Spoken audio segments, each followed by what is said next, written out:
está no meio de nós. Proclamação do Evangelho de Jesus Cristo segundo Mateus. Glória a vós, Senhor. Naquele tempo, enquanto Jesus estava falando às multidões, sua mãe e seus irmãos ficaram do lado de fora, procurando falar com ele. Alguém disse a Jesus: olha, tua mãe e teus irmãos estão aí fora e querem falar contigo. Jesus perguntou àquele que tinha falado: quem é minha mãe e quem são os meus irmãos? E estendendo a mão para os discípulos, Jesus disse: eis minha mãe e meus irmãos, pois todo aquele que faz a vontade do meu Pai, que está nos céus, esse é meu irmão, minha irmã e minha mãe. Palavra da salvação. Glória a vós, Senhor. Pelas palavras do Santo Evangelho, sejam perdoados os nossos pecados. Amém. Finalizamos hoje a profecia de Miqueias com um convite do profeta tentando suscitar Deus naquilo que ele tem de mais íntimo, o seu amor. Apacenta o teu povo e a tua herança. Nós estamos acostumados a ver quando Deus suscita os profetas, quando exige algo do povo, quando pede algo a nós. Mas o profeta Miqueias inverte a ordem, convoca Adonai, o Senhor, naquilo que ele tem de mais íntimo, o seu compromisso de cuidar. Por isso esta imagem metafórica percorre o Antigo Testamento e chega a nós, na beleza inclusive da literatura.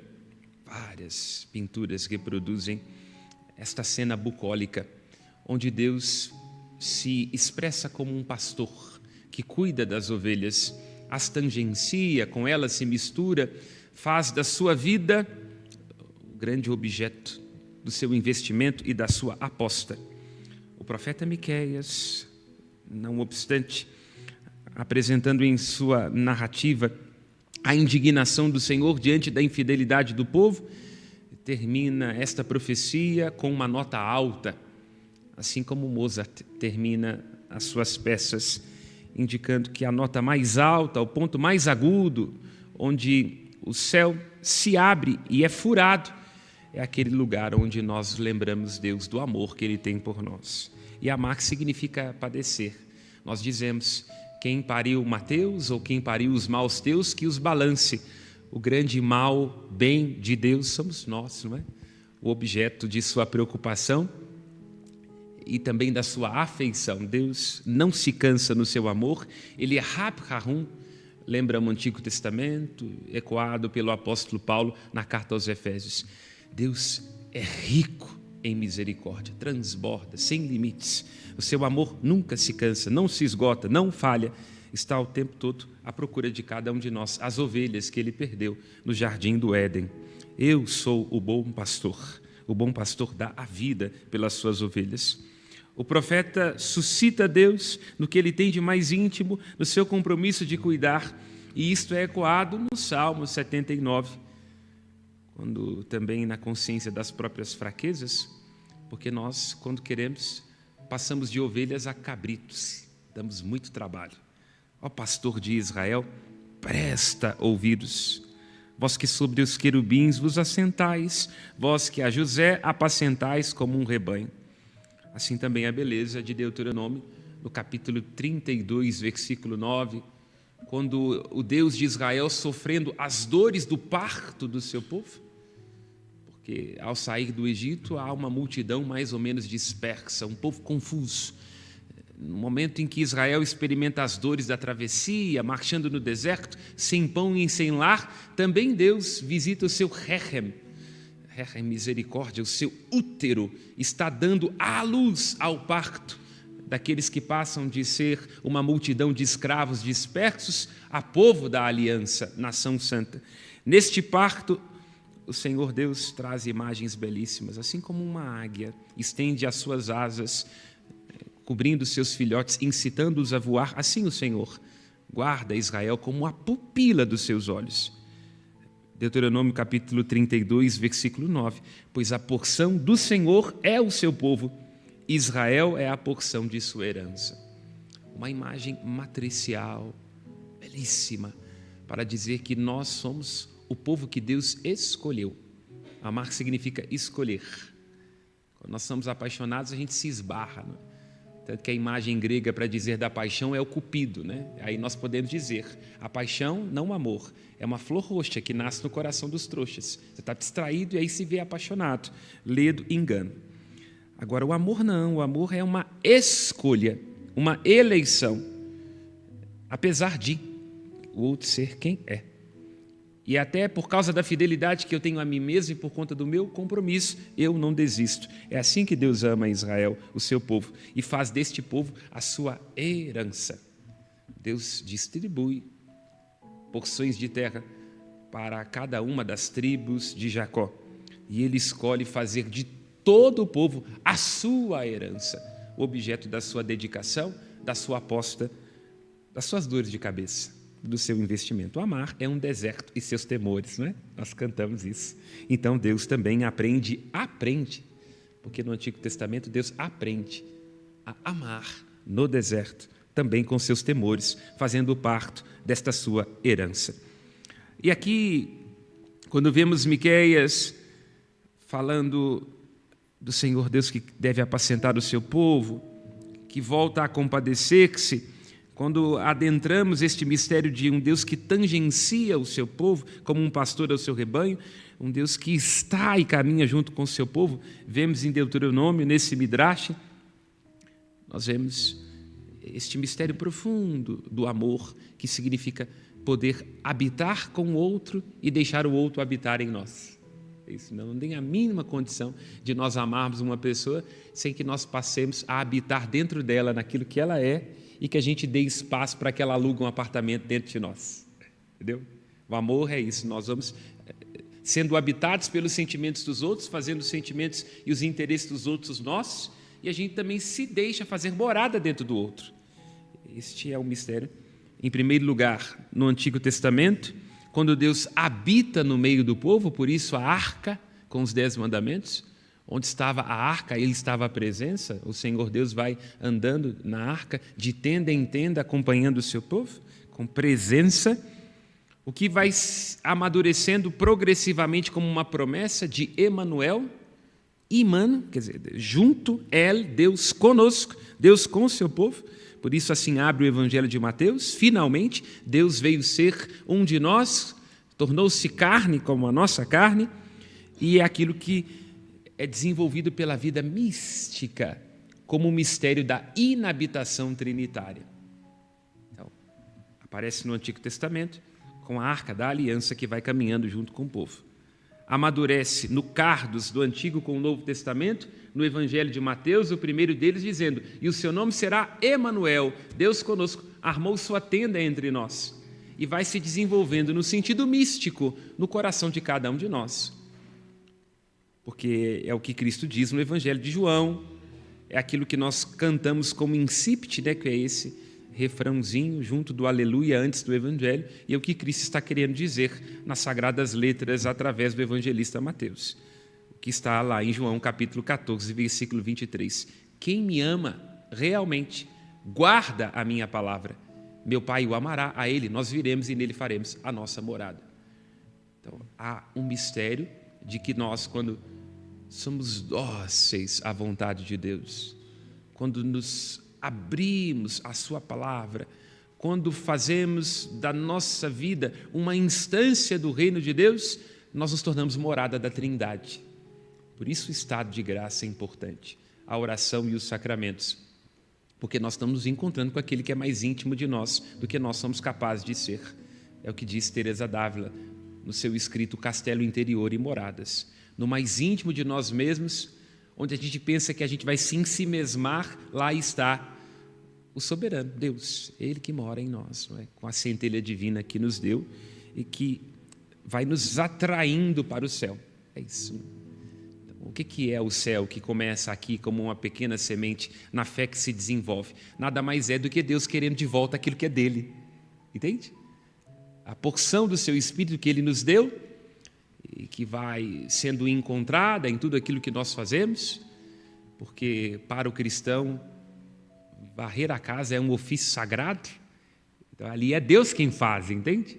Cada um de nós é um ipso Cristo, alter Cristo, o mesmo Cristo, um outro Cristo, em tudo aquilo que faz, porque tudo aquilo que nós fazemos, se somos batizados, tem que ser um sacrifício espiritual a Deus. Lembra o apóstolo Paulo na carta aos Romanos, que cada um de nós ofereça um sacrifício espiritual, detestando tudo aquilo que é mal e apegando-se àquilo que é bom.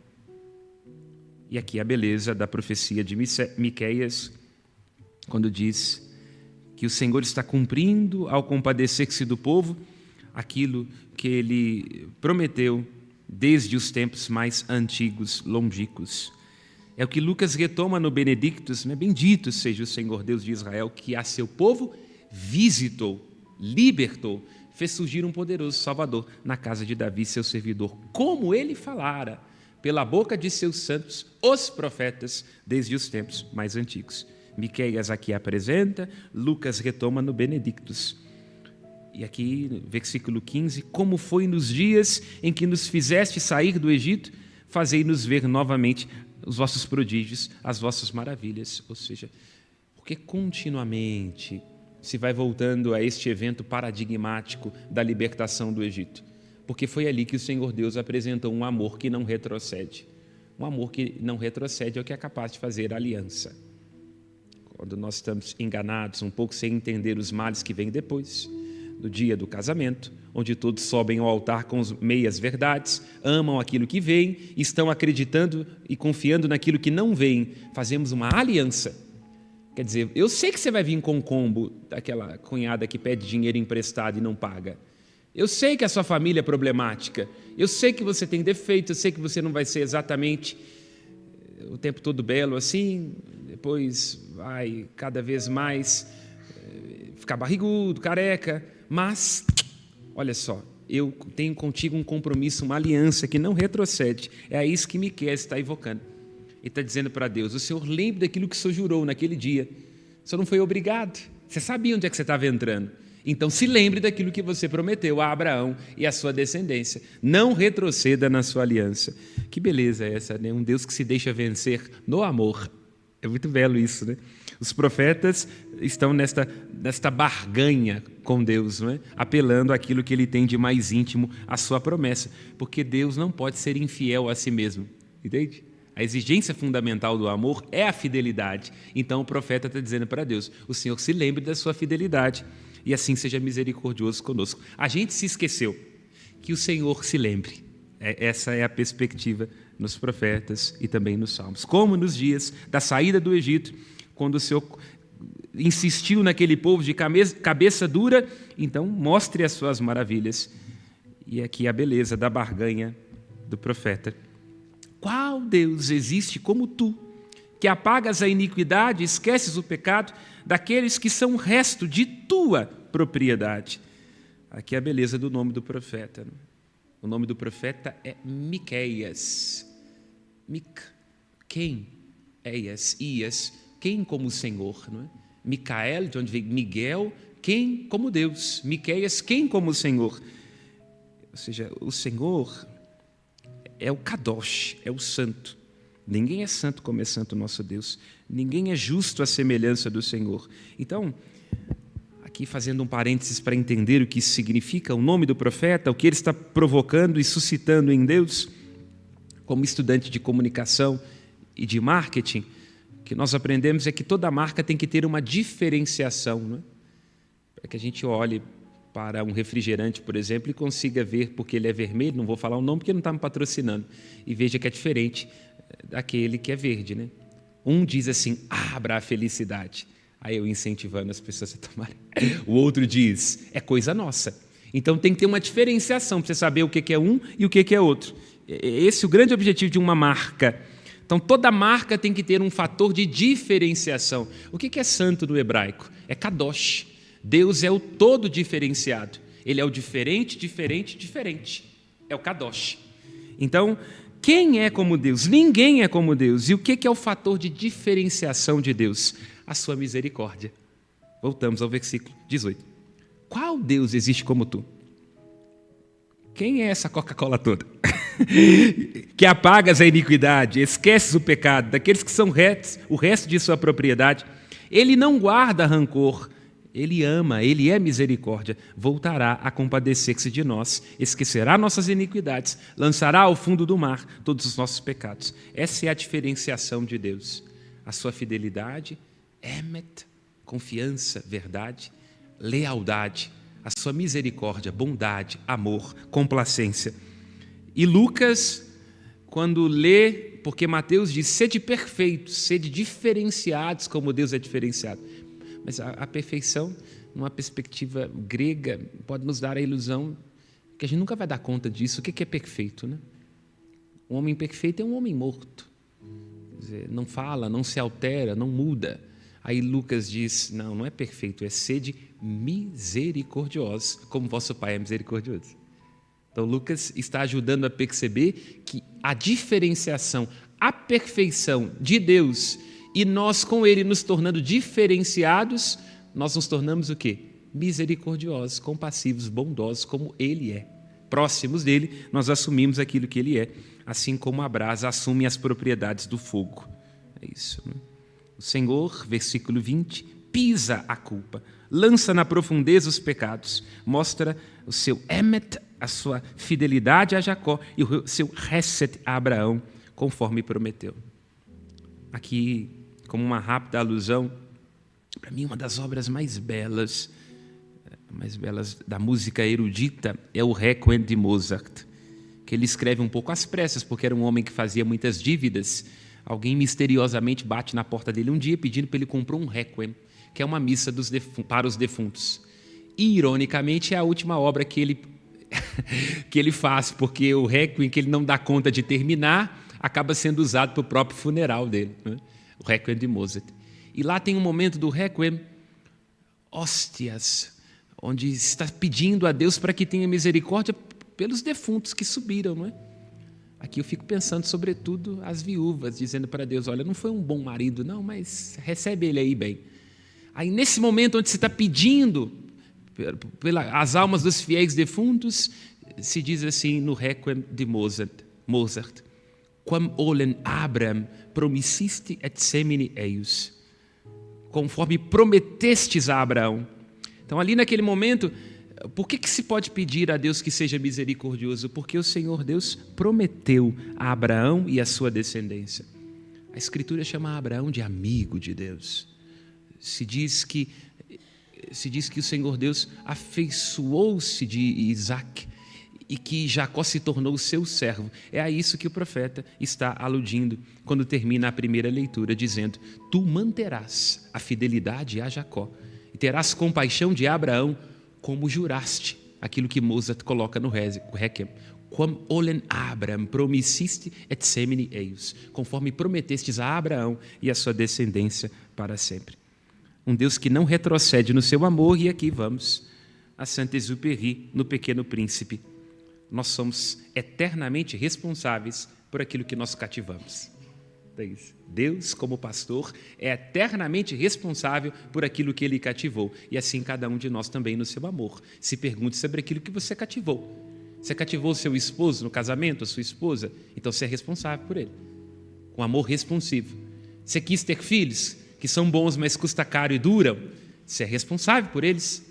Você quis escolher esta profissão, sentiu-se chamado a essa vocação? Então você é responsável, não só pelo bônus, mas também pelo ônus. Você quis se dedicar a uma pastoral numa paróquia, está cansado, saíram novas provisões, o que deu no bispo? Tirou meu padre. Você é responsável por aquilo que você cativa. Assim Deus nos ensina a amar.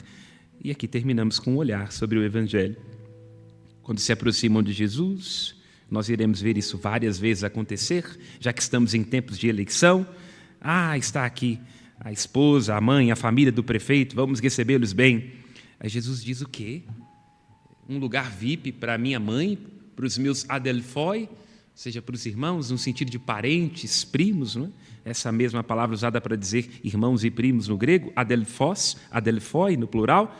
Não, meu irmão, minha irmã, minha mãe, é aquele que ouve a palavra de Deus, que ouve a vontade do meu Pai e que a põe em prática.